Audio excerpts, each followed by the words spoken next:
If you are coming from my Swahili video, you'll notice I'm wearing the same thing because I thought now that the challenge is over, I might as well just film it all in one bulk.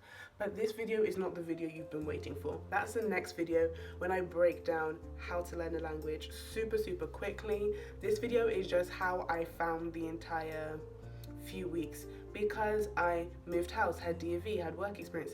This wasn't a straight up 6-week series, and it's getting closer to 10 weeks because I had 4 weeks where I couldn't do anything, and I used the internet to learn languages, and I didn't have internet for 2 or 3 weeks.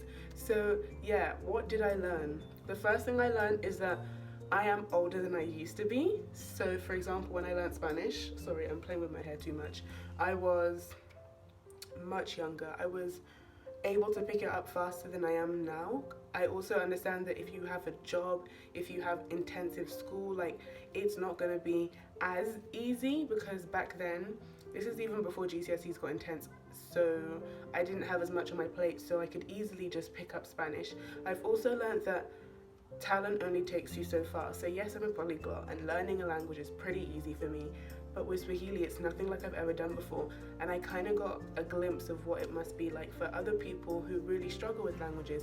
And even with that, I think I've definitely been lucky to be able to pick up how much I've been able to pick up. I definitely also think that the way that languages are taught in schools here and in a lot of places could improve. I think I've been lucky because my teachers have always really pushed vocab and really pushed speaking, but I know that is not the case for everyone.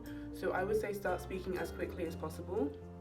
Use as many free resources as possible before you start buying things, because I was just thinking today about how I've been so lucky finding all these resources that I don't need to pay for, which have gotten me to an upper intermediate level in other languages.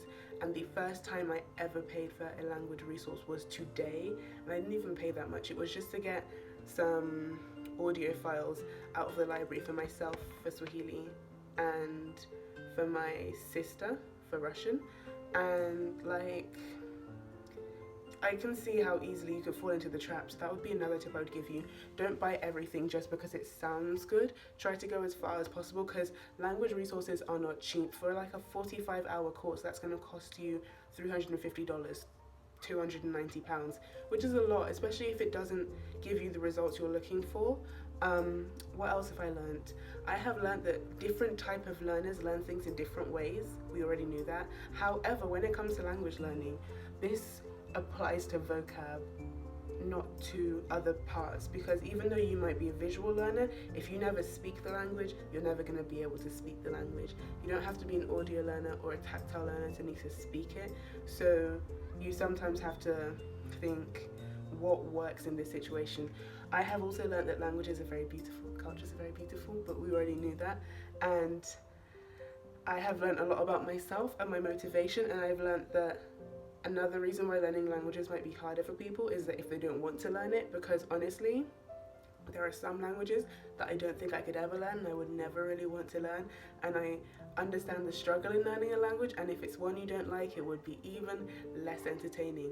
So yeah, also have a positive mindset. That's something that I've really learned, because when I was sick, when you guys saw, that was like horrible for me. I like being productive, and I had a whole day when I was just in bed. I couldn't move, I couldn't do anything, and I was like, I need to have a positive mindset, because I was like, oh, maybe I'll just do some Swahili in bed or something, but I couldn't do anything because I didn't have a growth mentality. So yeah, those are my thoughts on this challenge. Do I think you can become fluent in a language in 7 days? Yes and no. If you have already been doing the language for a long time and you just need to go over the tipping point, so if I tried this with French, because now my French is deteriorating, 100% fluent in a week possible. But with Swahili, a language that I have never done before, I've not done any languages similar to it before, no, I do not think it's possible. Do I think that we need to be spending hundreds and thousands of dollars and spending years and years and months trying to learn a language? I don't think that's how long it takes to become fluent. Personally, I think it genuinely should take between 3 months and 2 years. And I think there are so many free resources, like all the things I've mentioned in my other videos, more of which will be listed in the next. And I think that you should try and maximize what you have before you decide to make an investment, because there may be things that are better out there for less or for nothing whatsoever. So before this video gets too long, make sure you're wonderful people, smile, subscribe, study hard, slay hard, and I will see you again very, very soon. Bye!